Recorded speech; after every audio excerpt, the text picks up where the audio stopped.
اعوذ باللہ من الشیطان الرجیم بسم اللہ الرحمن الرحیم الحمد لأہلہ والصلاۃ علی اہلہا۔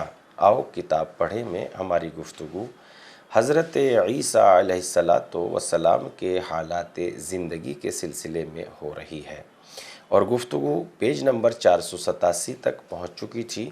گفتگو کا سلسلہ شروع کرتے ہیں۔ حضرت عیسیٰ علیہ السلام کا معجزہ آسمانی دسترخوان جو ان کی دعا پر نازل ہوا۔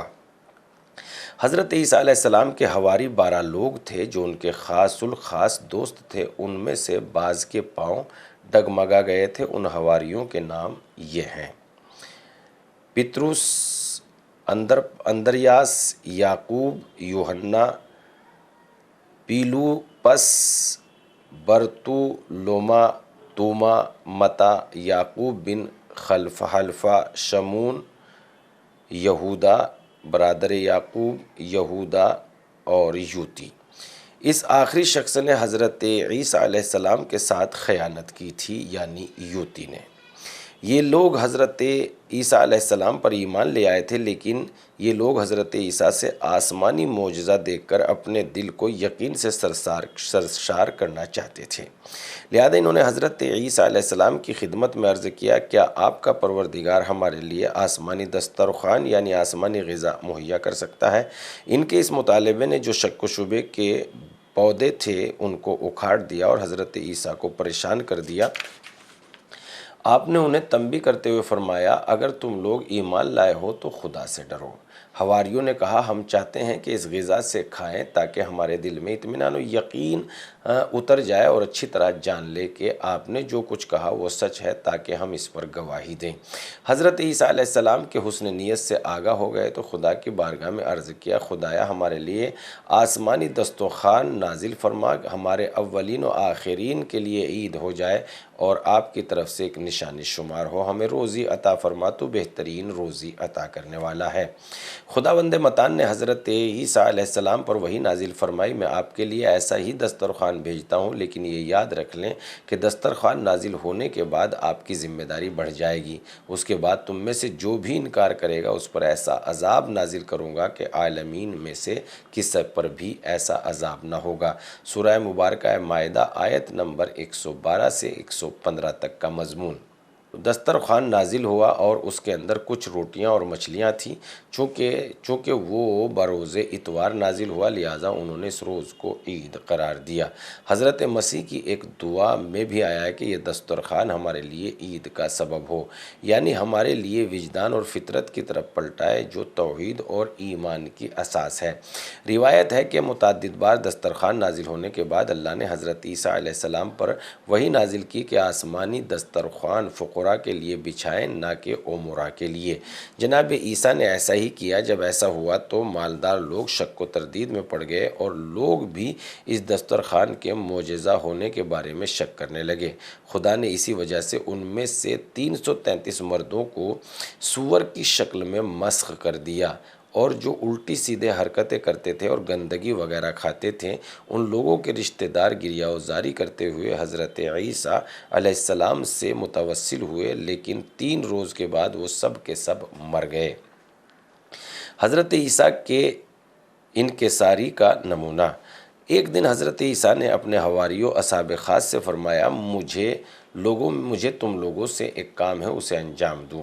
حواریوں نے کہا، آپ اپنا کام انجام دیں، ہم تیار ہیں۔ حضرت عیسیٰ علیہ السلام اٹھے اور ان لوگوں کے پاؤں دھوئے۔ ان لوگوں نے عرض کیا، اے روح خدا، یہ کام انجام دینے کا ہمارا زیادہ حق بنتا ہے۔ حضرت عیسیٰ نے فرمایا، تواضع انکسار کرنے میں سب سے زیادہ لائق تر شخص عالم ہے۔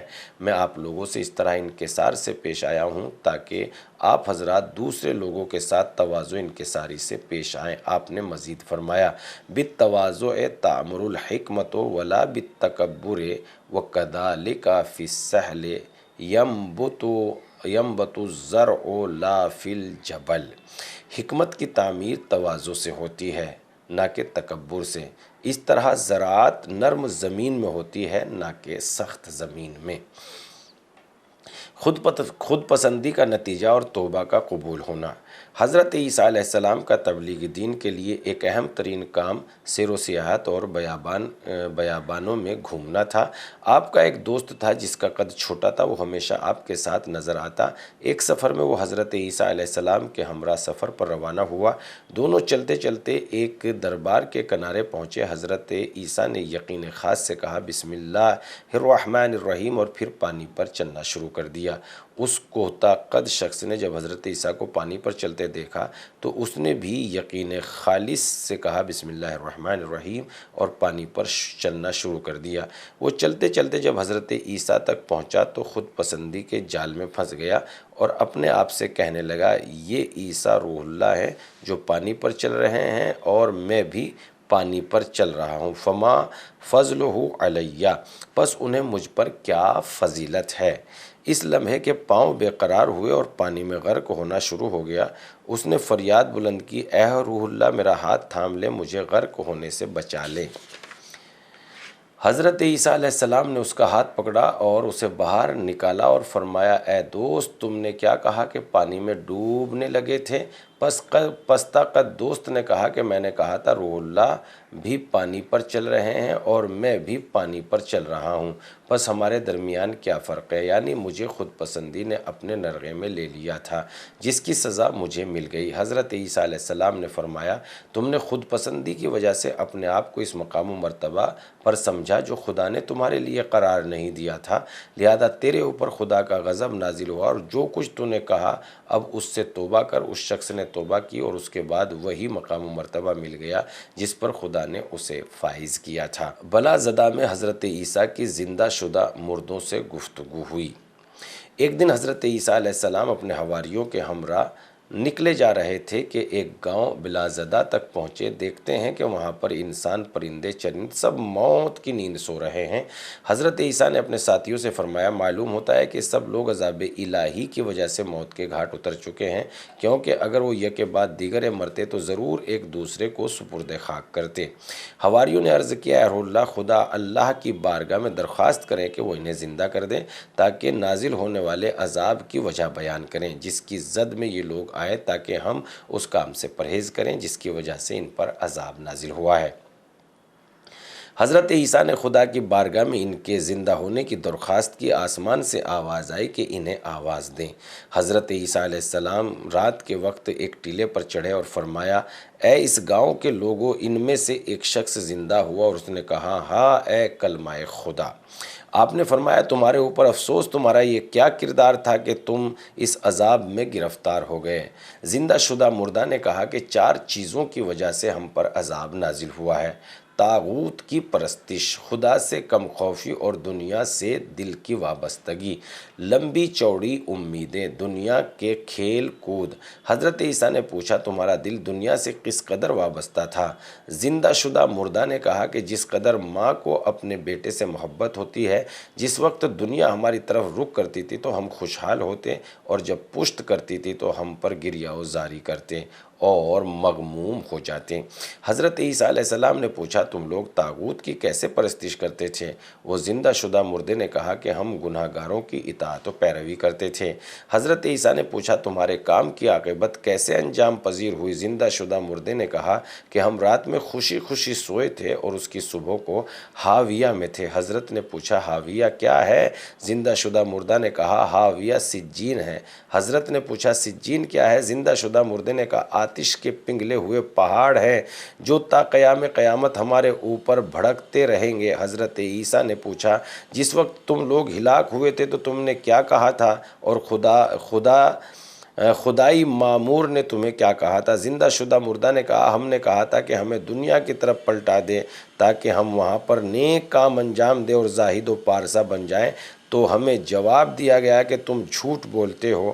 حضرت عیسیٰ نے فرمایا آپ کے حال پر افسوس، کیا ہوا کہ ان ہلاک ہونے والوں میں سے تمہارے علاوہ میرے ساتھ کسی اور نے گفتگو نہیں کی؟ اس زندہ شدہ مردے نے کہا کہ اے روح خدا ان سب کے منہ آگ سے بند کیے گئے ہیں۔ وہ سب کریہ المنظر فرشتوں کے ہاتھوں گرفتار ہیں۔ میں دنیا میں ان لوگوں کے درمیان رہتا تھا لیکن ان میں سے نہیں تھا اور ان کی طرح گناہ نہیں کرتا تھا۔ جب عمومی عذاب آیا تو میں بھی اس میں گرفتار ہو گیا ہوں۔ اس وقت بال کے مانند باریک تار سے دوزخ کی گھاٹی کے کنارے لٹکا ہوا ہوں، معلوم نہیں ہے کہ وہاں سے دوزخ میں گروں گا یا نجات پا جاؤں گا۔ اس شخص کو عذاب بالامر بالمعروف اور نہی عن المنکر کے ترک کرنے کی وجہ سے ہوا۔ حضرت عیسیٰ نے اپنے حواریوں کی طرف متوجہ ہو کر فرمایا، اے خدا کے دوستو، دیے ہوئے نمک سے خشک روٹی کھانا اور لکڑی کے ریزوں پر سو جانا بہت اچھا ہے۔ اگر دنیا اور آخرت کی سلامتی ہموار ہو تو سوکھی روٹی اور نمک کے ساتھ کھانے میں کوئی دقت نہیں ہے۔ استجابت دعا کی شرط رہبری حق کے قبول کرنا۔ بنی اسرائیل کے درمیان ایک ایسا خاندان آباد تھا کہ ان میں سے جو کوئی بھی 40 راتیں صبح تک مسلسل عبادت اور راز و نیاز میں گزارتا تھا تو اس کی دعا قبول ہو جاتی تھی۔ اسی خاندان کے ایک شخص نے 40 راتیں عبادت خدا اور راز و نیاز میں گزار دی، اس کے بعد دعا کی لیکن اس کی دعا قبول نہ ہوئی۔ وہ بہت پریشان ہوا اور حضرت عیسیٰ کی خدمت اقدس میں حاضر ہوا، شکایت کی اور ان سے التماس کی کہ اس کے لیے دعا کریں۔ حضرت عیسیٰ نے وضو کیا، 2 رکعت نماز بجا لائے اور اس کے بعد اس پریشان حال بندے کے لیے دعا کی۔ اس وقت ان پر خدا نے یوں وحی نازل فرمائے، اے عیسیٰ، میرا یہ بندہ صحیح راستے پر گامزن ہو کر دعا نہیں کر رہا ہے، وہ مجھے تو پکار رہا ہے لیکن اس کے دل میں تیری پیغمبری کے بارے میں شک ہے۔ بنابر اسی گروہ اس قدر دعا کرے کہ اس کی گردن کٹ جائے اور اس کی انگلیوں کے پورے ختم ہو جائے، تب بھی میں اس کی دعا قبول نہیں کروں گا۔ حضرت عیسیٰ علیہ السلام نے یہ سارا ماجرا اس شخص سے بیان کیا۔ اس نے عرض کیا، اے اللہ، خدا حقیقت وہی ہے جو آپ نے بیان کی ہے، میں آپ کی پیغمبری کے بارے میں مشکوک تھا، اب خدا کی بارگاہ میں میرے لیے دعا کرے، یہ شک برطرف ہو۔ حضرت عیسیٰ علیہ السلام نے اسے حضرت عیسیٰ کی نبوت و رہبری کا یقین ہوا اور اس کے بعد اس کی توبہ قبول ہوئی اور اپنے خاندان کے دوسرے افراد کی مانند 40 راتیں عبادت و راز و نیاز کے بعد اس کی دعا بھی قبول ہو گئی۔ حضرت عیسیٰ کو گمراہ کرنے سے ابلیس نا امید ہوا۔ ایک دن ابلیس نے بیت المقدس کے راستے میں حضرت عیسیٰ علیہ السلام کو پکڑ کر اور مختلف سوالات کر کے انہیں گمراہ کرنا چاہا، لیکن انہیں گمراہ کرنے سے نا امید ہوا۔ حضرت عیسیٰ علیہ السلام اور ابلیس کے درمیان ہونے والے سوالات و جوابات کچھ یوں ہیں۔ ابلیس، اے عیسیٰ، آپ وہی ہیں جو آپ کے پروردگار کی عظمت نے آپ کو اس منزل پر فائز کیا کہ آپ پیغمبر، آپ بغیر باپ کے دنیا میں آئے۔ حضرت عیسیٰ، ساری عظمت و بلندی اس خدا کے لیے مخصوص ہے جس نے مجھے یوں پیدا کیا کہ جیسے آدم و حوا کو ماں باپ کے بغیر پیدا کیا۔ ابلیس، آپ وہ ہیں کہ آپ کے پروردگار کی عظمت اس مقام پر پہنچی کہ آپ نے گہوارے میں گفتگو کی۔ حضرت عیسیٰ، بلکہ عظمت و بلندی اس خدا کے ساتھ مخصوص ہے جس نے بچپنے میں مجھے گفتگو کی طاقت دی، اگر وہ چاہتا تو مجھے گونگا بھی پیدا کر سکتا تھا۔ ابلیس، آپ وہ ہیں کہ آپ کے پروردگار کی عظمت مرتبے پر پہنچی کہ آپ مٹی سے پرندہ بناتے ہیں اور پھونکتے ہیں تو وہ زندہ ہو جاتا ہے۔ حضرت عیسیٰ، عظمت و بلندی اس خالق کے ساتھ مخصوص ہے جس نے مجھے پیدا کیا اور پھر اس کے بعد اسے پیدا کیا جسے میرے تخت تسخیر قرار دیا، یعنی جو میرے حکم سے۔ ابلیس، آپ وہ ہیں کہ آپ کو پروردگار کی عظمت و شان اس مقام پر پہنچی کہ آپ مریضوں کا علاج کرتے ہیں اور انہیں شفا دیتے ہیں۔ حضرت عیسیٰ، بلکہ تمام عظمت اس خدا کے لیے ہے جس کے اذن سے بیماروں کو شفا دیتا ہوں، اگر وہ ارادہ کرے تو مجھے بھی بیمار کر دے۔ ابلیس، آپ وہ ہیں کہ آپ کے پروردگار کی عظمت اس مقام پر پہنچی کہ آپ مردوں کو زندہ کرتے ہو۔ عیسیٰ، بلکہ عظمت و بلندی اس خدا کے لیے ہے کہ میں اس کے اذن سے مردوں کو زندہ کرتا ہوں اور جنہیں میں زندہ کرتا ہوں انہیں دوبارہ موت دے دیتا ہے اور مجھے بھی موت دے دے گا۔ ابلیس، آپ وہ ہیں کہ آپ کے پروردگار کی عظمت اس مرتبے پر ہے کہ آپ پانی میں ڈوبے بغیر اس راستے پر چلتے ہیں۔ حضرت عیسیٰ، بلکہ ساری عظمت اس خدا کے لیے جس نے دریا کے پانی کو میرے تابع قرار دیا ہے، اگر وہ چاہے تو مجھے پانی میں غرق کر دے۔ ابلیس، آپ وہ ہیں کہ ایک زمانہ ایسا بھی ہے کہ آپ آسمان و زمین اور جو کچھ ان کے درمیان ہے اس پر قرار پائیں گے اور تمام مخلوقات کے درمیان روزی تقسیم کریں گے۔ حضرت عیسیٰ، ابلیس کی یہ بات حضرت عیسیٰ کی نگاہ میں بہت بڑی بات تھی۔ اس اس وقت آپ نے کہا سبحان اللہ ملا سماوات ہی و ارض ہی و مداد کلمات ہی و زنتا عرش ہی و رضا نفس ہی۔ اللہ تعالیٰ ہر قسم کے عیب سے پاک و منزہ ہے، آسمان و زمین اپنی تمام مخلوقات اور اپنے عرش اور اپنی ذات پاک کے وزن کے برابر ہے۔ حضرت عیسیٰ کی اس گفتگو سے ابلیس اس قدر بے حال ہوا کہ وہاں سے فرار کر گیا اور گندے تالاب میں جا گرا۔ حضرت عیسیٰ کے نادان ہم سفر کی ہلاکت۔ حضرت عیسیٰ علیہ السلام ایک سفر میں ایک نادان شخص کا ہم سفر ہوا۔ وہ بجائے اس کے کہ حضرت سے معنوی سبق حاصل کرتا، اپنے آپ کو گناہوں کی آلودگی سے پاک کرتا، اس نے بیابان میں ہڈیاں اکٹھی کرنا شروع کی، اور اس کام سے اس کا ہدف رشد و معنوی نہ تھا بلکہ ایک بیکار مصروفیت تھا۔ اس نے جو ہڈیاں اکٹھی کی تھی ان کے خیال میں وہ کسی انسان کی ہڈیاں ہیں۔ وہ شخص ہڈیاں لے کر حضرت عیسیٰ علیہ السلام کی خدمت میں حاضر ہوا اور مسلسل اصرار کیا کہ اس پہ اعظم پڑھ کے ان افراد کو زندہ کر دیں جن کی یہ ہڈیاں ہیں۔ حضرت عیسیٰ نے خدا کی بارگاہ میں عرض کیا یہ شخص اس بات کا اصرار کر رہا ہے۔ اللہ تعالیٰ نے فرمایا وہ شخص گمراہ ہے اور اس کا ہدف الہی نہیں ہے۔ خلاصہ یہ ہے کہ حضرت عیسیٰ علیہ السلام اس شخص کے بارے میں غصے میں تھے۔ انہوں نے مجبوراً اذن الہی سے ان ہڈیوں کے مالک کو زندہ کیا۔ اچانک وہ ہڈیاں شیر کی صورت میں زندہ ہوئی اور اس نے اس نادان مرد پر حملہ کیا اور اسے چیر پھاڑ کر کھایا۔ معلوم ہوا کہ وہ ہڈیاں مردہ شیر کی تھی۔ حضرت عیسیٰ نے اس شیر سے کہا کہ تم نے اسے کیوں چیر پھاڑ کھایا؟ شیر نے جواب دیا کیوں آپ نے اس پر غصہ کیا تھا؟ حضرت عیسیٰ نے کہا اس کا خون کیوں نہیں پیا؟ شیر نے کہا کیونکہ وہ میری قسمت میں نہیں تھا۔ ہاں وہ نادان مرد بجائے اس کے کہ وہ اپنی روح کو زندہ کرتا، وہ بوسیدہ اور گلی سڑی ہڈیوں کی تلاش میں نکل کھڑا ہوا۔ اے برادر غافل نہ بنو، تم جب صاف پانی دیکھو تو اسے خاک میں ڈال کر اسے مٹیالہ نہ کرو، ورنہ سگے نفس امارہ تجھے چیر پھاڑ دے گا جیسا کہ شیر نے اس نادان شخص کو چیر پھاڑ دیا تھا۔ حضرت عیسیٰ کو خزانہ ملا۔ ایک دن حضرت عیسیٰ علیہ السلام اپنے حواریوں کے ہمراہ صحرا کے لیے سیر کر رہے تھے۔ دوران سفر ایک شہر کے قریب پہنچے۔ انہوں نے راستے میں خزانے کے نشانات پائے۔ حواریوں نے حضرت عیسیٰ علیہ السلام سے کہا ہمیں اجازت دے کہ ہم یہاں پر رکیں اور اس خزانے کو نکالیں۔ حضرت عیسیٰ علیہ السلام نے انہیں اجازت دیتے ہوئے فرمایا آپ لوگ خزانہ نکالنے کے لیے یہاں پر رکیں، میرے خیال میں شہر میں اور بھی خزانہ ہے، میں اس کی تلاش میں جاتا ہوں۔ حواری حضرات وہاں پر رکے۔ حضرت عیسیٰ علیہ السلام شہر میں داخل ہوئے۔ راستہ چلتے ہوئے انہوں نے ایک سادہ سا ویران گھر دیکھا، اس میں داخل ہوئے اور وہاں پر ایک بوڑھی عورت دیکھی جو زندگی بسر کر رہی تھی۔ آپ نے اس سے فرمایا آج رات میں آپ کا مہمان ہوں۔ اس بوڑھی عورت نے کہا ٹھیک ہے۔ حضرت عیسیٰ نے اس سے کہا کیا اس گھر میں تمہارے علاوہ کوئی اور بھی رہتا ہے؟ بوڑھی نے کہا ہاں میرا ایک بیٹا ہے جو بیابان میں جاتا ہے اور وہاں سے لکڑیاں کاٹ کے شہر میں فروخت کر دیتا ہے۔ اس کام سے جو درآمد ہوتی ہے اس سے ہماری زندگی کے اخراجات پورے ہوتے ہیں۔ اس کے بعد اس بوڑھی عورت جو حضرت عیسیٰ کو نہیں جانتی تھی نے حضرت کو ایک کمرے میں علیحدہ جگہ دی اور ان کی مہمان نوازی کی۔ ابھی کوئی زیادہ دیر نہ گزری تھی کہ اس کا بیٹا صحرا سے واپس آیا۔ اس نے کہا کہ آج رات ہمارے یہاں ایک قابل احترام مہمان ہیں، ان کی پیشانی سے زہد و تقوی اور عظمت و پارسائی کا نور نکل رہا ہے، ان کی ہم نشینی کو غنیمت سمجھو۔ وہ لڑکا حضرت عیسیٰ علیہ السلام کے پاس آیا، ان کا شایان شان احترام کیا اور ان کی تواضع کی۔